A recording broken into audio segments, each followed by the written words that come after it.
القائلون ولا يحصي نعماءه العادون ولا يودي حقه المجتهدون الذي ليس لصفته حد محدود ولا نعت موجود ولا وقت معدود ولا أجل ممدود فترى الخلائق بقدرته ونشر الرياح برحمته وودد بالصخور ميدان أرضه الصلاة والسلام التحية والإكرام النبي الأمي المكي المدني القرشي الهاشمي سيدنا ونبينا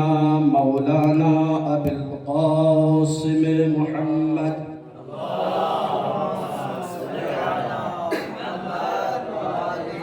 وعلى أهل بيته طيبين الطاهرين المعصومين المظلومين المنتجبين المنتخبين أما بعد فقد قال رسول الله صلى الله عليه وآله وسلم فاطمة أم أبيها صلوات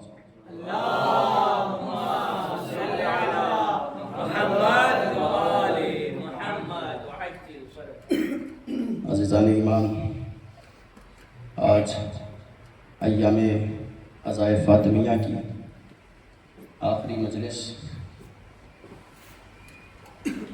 کے حوالے سے ہم تمام محبان اہل بیت علیہم السلام اس فرش عزائے سیدۃ النساء العالمین پر تشریف رکھتے ہیں، کیونکہ وقت کی قلت ہے، اسی کے درمیان اپنی باتوں کو سمیٹنا ہے۔ سب سے پہلے منزل افتخار میں آ کر، کیونکہ ہم تمام افراد جو یہاں پر علم دین حاصل کر رہے ہیں، یہ ایسی زمین ہے کہ جس زمین کا شائق پوری کائنات میں ہر زائر، ہر انسان یہ چاہتا ہے کہ ایک بار کربلا کی زیارت ہو، اور جنہیں زیارت ہو چکی ہے وہ بڑے ہی خوش نصیب ہیں، جنہیں کربلا معلیٰ کی زیارت نصیب نہیں ہوئی، خدا اس مجلس عزا کے صدقے میں ان کی مرادوں کو پورا کرے۔ اور چونکہ ہم کربلا معلیٰ میں زیر تعلیم ہے تو 4 مصرعے کہنے کا جی چاہتا ہے، پھر یہیں سے اپنی گفتگو کا آغاز کروں گا کہ ساری تعریف ہے اس خدا کے لیے، ساری تعریف ہے اس خدا کے لیے جس نے ہم کو چنا کربلا کے لیے، ساری تعریف ہے اس خدا کے لیے جس نے ہم کو چنا کربلا کے لیے۔ دے رہی ہیں دعا تم کو زہرا نبیل، تم بنے ہی ہو فرش عزا کے لیے۔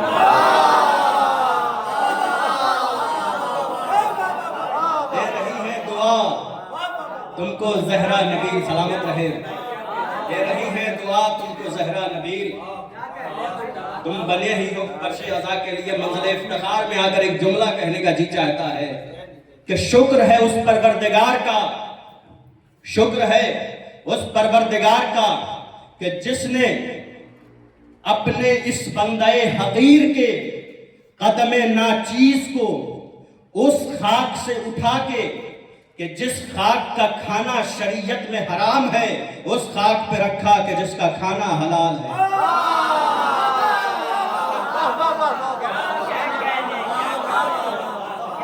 شکر ہے اس پروردگار کا کہ جس نے اپنے اس بندہ حقیر کے قدم ناچیز کو اس خاک سے اٹھا کے کہ جس کا کھانا شریعت میں حرام ہے، اس خاک پہ رکھا کہ جس کا کھانا حلال ہے۔ اگلا جملہ اور آپ اس کا بڑھ چڑھ کے استقبال کریں گے، یہ کم نہیں ہے۔ تاریخ شاہد ہے کہ امام حسین نے نوکے نیزہ پر سے قرآن کی تلاوت کی تھی، سورہ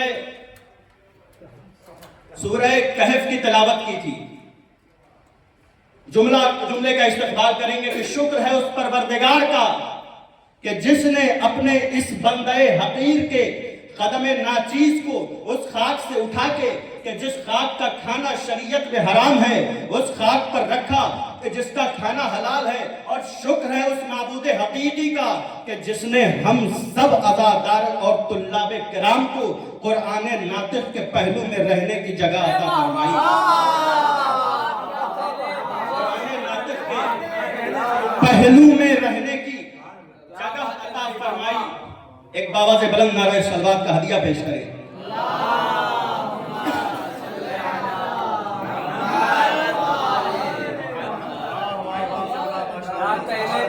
میں نے جس حدیث رسول کو اپنا عنوان قرار دیا ہے، اس میں اللہ کا نبی ارشاد فرما رہا ہے، ایک صلوات پڑھیں عظمت محمد وآل محمد پر۔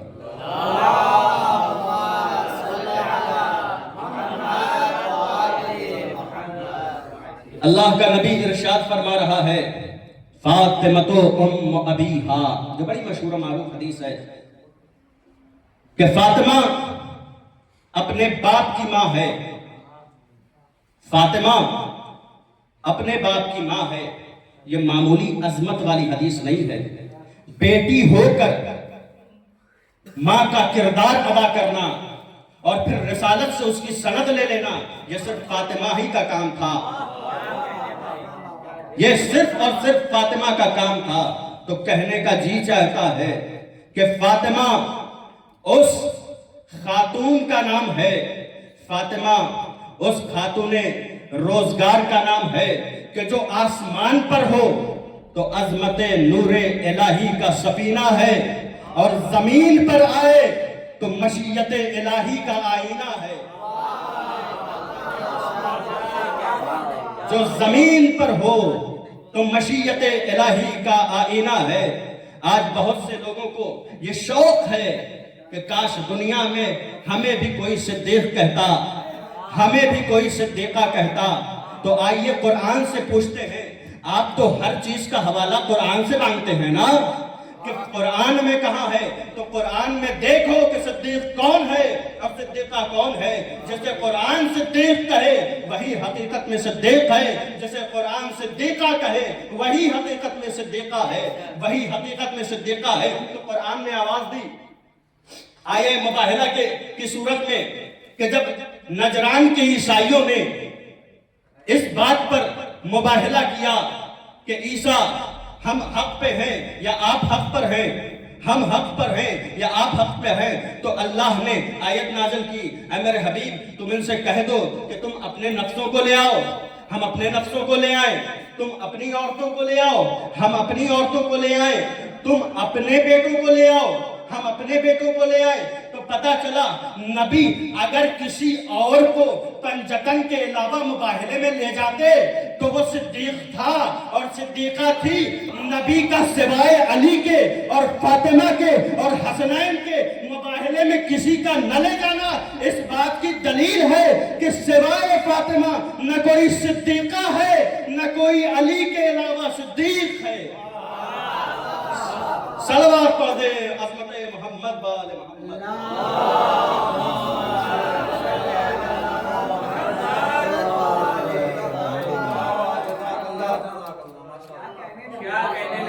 سوائے علی و فاطمہ کے اب تاریخ کہتی رہے کہ فلاں صدیق ہے فلاں صدیقہ ہے۔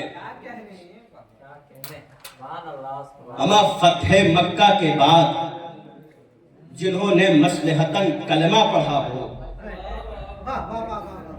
فتح مکہ کے بعد جس نے مصلحتاً کلمہ پڑھا ہو تاکہ ہماری جان بچ جائے، جب وہ ابو سفیان نبی کا مقابلہ نہ کر سکا،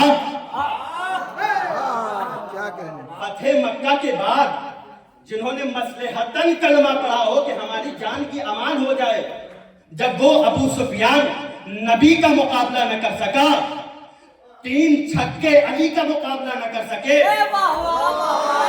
تو تاریخ اسلام میں چھپی ہوئی بگڑے ہوئے باپ کی بگڑی ہوئی بیٹی فاحشہ بطول کا مقابلہ، وہی فاحشہ بطول کا مقابلہ کیا کرے گی؟ صدیقہ صرف اور صرف فاطمہ الزہرا کی ذات کا نام ہے، صدیق صرف اور صرف علی مرتضیٰ کی ذات کا نام ہے۔ ایک عظمت محمد بآل محمد صلوات کا ہدیہ پیش کریں۔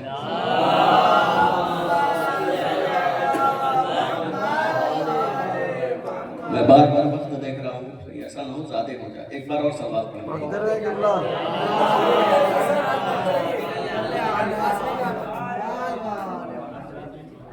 پیغمبر فرماتے ہیں کہ جو عورت بغیر عذر شرعی کے اپنے مرد سے آگے نکل جائے، 70,000 فرشتے اس پر لعنت کرتے ہیں۔ بغیر عذر شرعی کے اگر کوئی خاتون اپنے مرد سے آگے چلے تو 70,000 فرشتے اس پر لعنت کرتے ہیں۔ اب ذرا تاریخ اسلام کا جائزہ لیجئے کہ ایک عورت اگر بغیر عذر شرعی کے مرد کے آگے چلے تو 70,000 فرشتے اس پر لعنت کرتے ہیں۔ اور کسی جنگ میں ایک عورت آگے ہو، پورا لشکر پیچھے ہو، ایک صلوات پڑھے محمد وآل محمد۔ حسین بھائی آگے آ جائیے، بابا سے بلند نہ رہے صلوات۔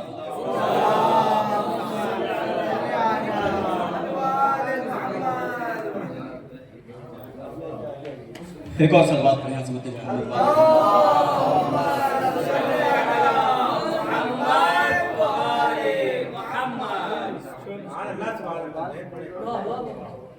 میرے نبی کی حدیث تو میں نے کہا کہ آج کل ہر انسان کو صدیق اور صدیقہ بننے کا شوق ہے۔ تاریخ میں بڑی روایتیں گڑھی گئی ان کے موافق میں۔ پیغمبر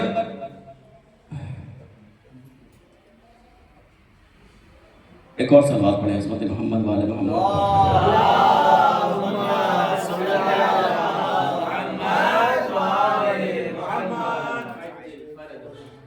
پیغمبر اسلام کی ایک حدیث ہے جس کا لوگوں نے غلط مقصد نکالا۔ اچھا، یہ بات کرنے سے پہلے کچھ باتیں آپ کی اذان عالیہ تک منتقل کروں کہ آج جتنی بھی برائیاں ہیں، چاہے وہ کسی قسم کی برائی ہو، اللہ نے قرآن میں کیا کہا؟ اللہ نے قرآن میں کہا وَالنَّجْمِ إِذَا هَوَىٰ، قسم ہے ستارے کی جب وہ جھکا۔ اللہ نے قرآن میں ہر ستارے کی قسم نہیں کھائی، توجہ، اللہ نے قرآن کریم میں ہر ستارے کی قسم نہیں کھائی، اسی ستارے کی قسم کھائی کہ جس نے در زہرا پر جبی سائی کی تھی،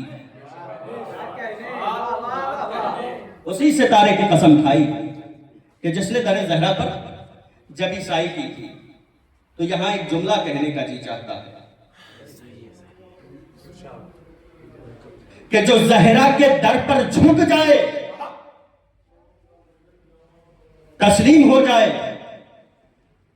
جو زہرا کے در پر آ کر طواف کرے اور اپنا سر تسلیم خم کر دے، اسی پر زمین و آسمان کے تمام مخلوقات کی سلامی ہے، ورنہ پکا حرامی ہے۔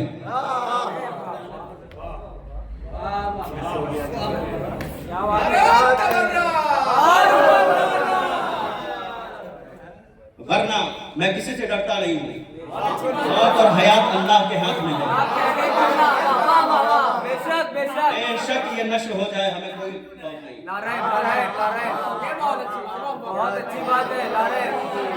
ہمیں کسی سے خوف کھانے کا ڈر نہیں ہے کیونکہ موت اور حیات اللہ کے ہاتھ میں ہے.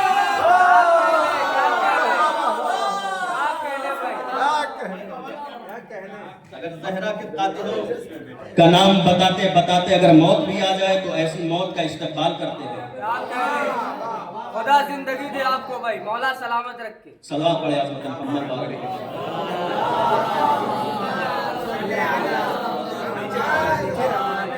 کیا بات ہے، واہ واہ.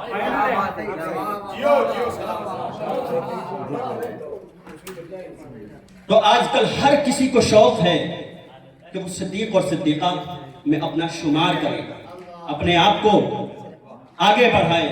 اور روایتیں بھی کثرت سے ہیں کہ فلاں صدیق، فلاں صدیقہ، فلاں صدیق، فلاں صدیقہ. کیا بات ہے بھائی، واہ واہ واہ. اور قرآن کہہ رہا ہے سوائے علی و فاطمہ کے نہ کوئی صدیق ہے نہ کوئی صدیقہ ہے. تو آج کل برائیاں اتنی عام ہو گئی ہیں. آپ اہل نظر افراد تشریف فرما ہیں، آپ نے خود مشاہدہ کیا ہوگا کہ ہر بری چیز اپنے آپ کو ستارے سے تشبیہ دیتی ہے. آپ کے لیے آسان کروں جملہ، کوئی فلمی ستارہ ہے، کوئی میوزک کا ستارہ ہے. یعنی آپ کے اذہان عالیہ تک بات پہنچ رہی ہے، آخر ستارے کے ساتھ ایسا ظلم کیوں؟ کیا روایت ہے بھائی، جیو زندہ باد. آخر ہر بری چیز ستارے سے کیوں اٹیچ ہو رہی ہے؟ صلوات پڑھیں محمد وآلہ محمد.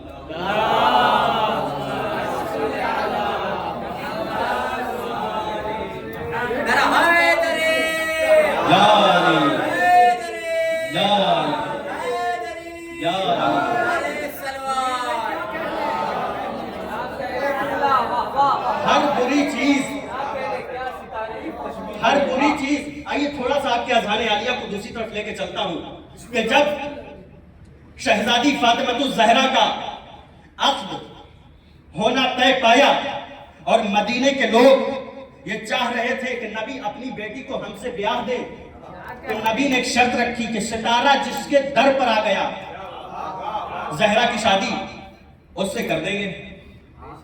اب یہ انتظام قدرت تھا. اب ستارہ آسمان سے چلا. ان تمام افراد نے جن کے دل میں یہ تمنا تھی کہ ہم نبی کے داماد بن جائیں، انہوں نے اپنے اپنے گھروں کو سجانا شروع کیا اور سب کی نظر آسمان پر تھی کہ شاید ستارہ ہمارے در پر اتر آئے، شاید آسمان کا تارا ہمارا مہمان ہو جائے. لیکن تارا بھی بڑا چالاک تھا، سب کے چھتوں سے ہوتا ہوا اترا وہی جہاں اسے اترنا تھا. ستارہ بھی بڑا چالاک تھا، اترا وہی جہاں اترنا تھا. تو ایک جملہ کہنا چاہتا ہوں، ان لوگوں نے ستارے جب دیکھا کہ ستارہ ہمارے یہاں نہیں اترا تو اب سوچا، کیونکہ برائیاں تھیں، سوچا کہ کیوں نہ خود کو تاروں سے منسوب کر دیا جائے. ستارہ نہ اترے، خود کو تاروں سے منسوب کر دیا جائے. اب یہ ستارے کے ساتھ بڑا ہی ناانصافی ہوئی، بڑی ہی ناانصافی ہوئی. اب دیکھتے دیکھتے لوگوں نے اس قدر اپنے آپ کو ستاروں سے منسوب کرنا شروع کر دیا کہ آسمان کے تارے بیچارے ہو گئے اور یہ ستارے ہو گئے. میں نے جملہ کہا ہے، آسمان کے تارے بیچارے ہو گئے اور یہ ستارے ہو گئے اور یہ ستارے ہو گئے.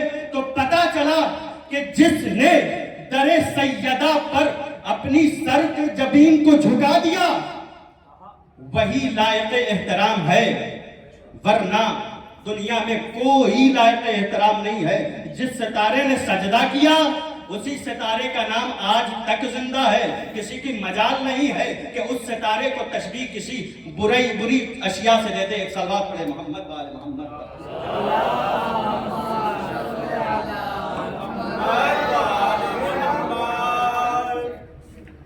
ان کا حال یہ ہے کہ ابلیس نے آسمان پر جناب آدم کا انکار کیا، یا یوں کہوں کہ تراب سے بنی ہوئی ایک مخلوق کا انکار کیا، تو اللہ نے ابلیس کو شیطان بنا دیا۔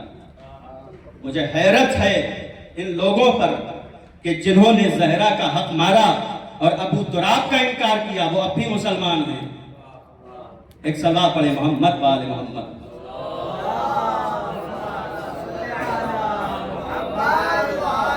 ہاں عزیزان گرامی، شاید میرا وقت تمام ہو گیا اور میں مصائب کی منزل کی طرف لے کر کے آپ کو آسان عالیہ کو منتقل ہوتا ہوں، کیونکہ یہ شب بڑی قیامت کی شب ہے۔ اس شب میں امام حسن و حسین علیہ السلام کا گریہ سسکیاں لے لے کر کے تاریخ کہتی ہے کہ امام حسن و حسین اپنی آستینوں کو اپنے منہ میں دے کر کے، تاکہ دشمن کی آواز، دشمن اس آواز کو سن نہ سکے۔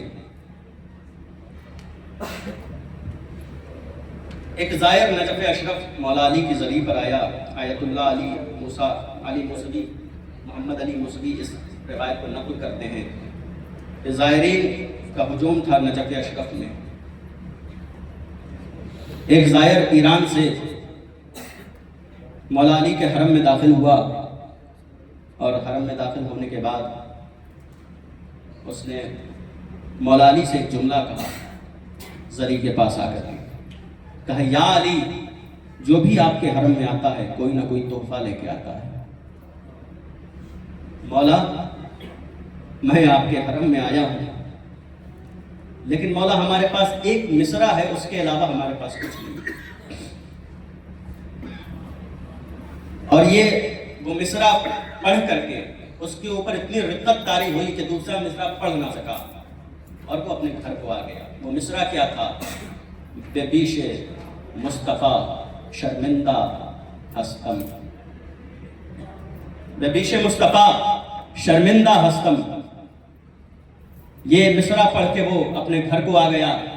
رات ہوئی، خواب میں امیر المؤمنین تشریف لائے۔ کہا، اے شخص، ایک مصرع پڑھ کے اتنا رونے کا سبب کیا تھا؟ کہا، مولا، اس کے آگے میں شعر نہیں کہہ پا رہا ہوں، مکمل نہیں کر پا رہا ہوں۔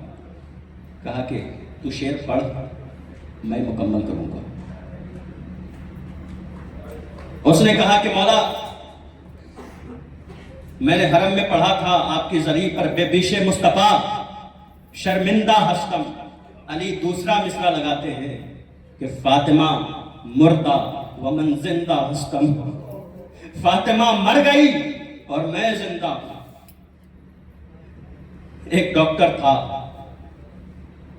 جو کہ عزائے فاطمیہ برپا تھی، اور وہ دل کھول کر کے روئیں گے عزاداروں، اور وہ مجلس سیدۃ النساء العالمین میں فرش عزا پر موجود تھا۔ جب ذاکر نے یہ پڑھا نا کہ زہرا کی پسلیاں چور ہو گئی تھی،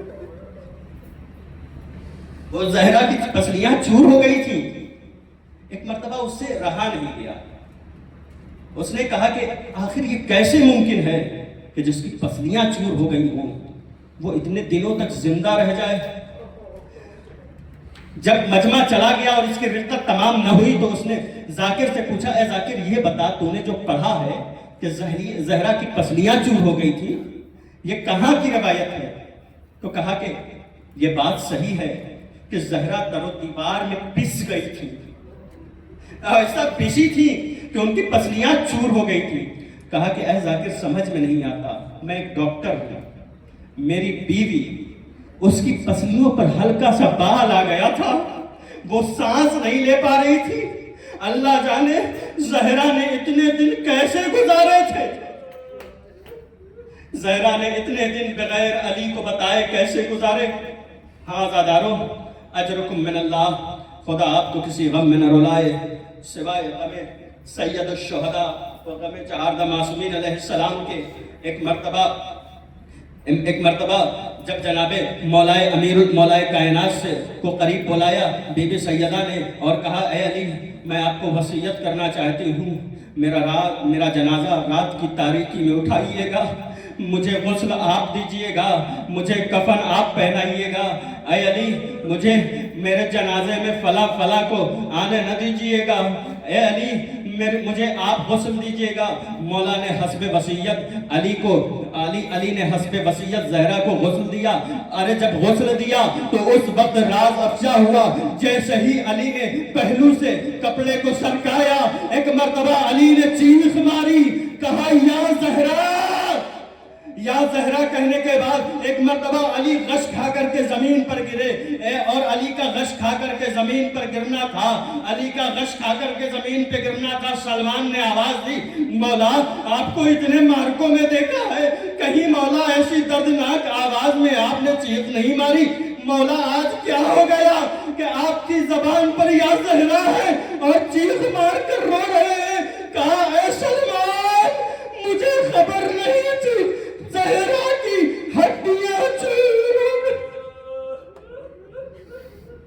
الا لعنت اللہ علی القوم الظالمین، سیعلم الذین ظلموا ای منقلب ینقلبون، انا للہ و انا الیہ راجعون۔ ماتم حسین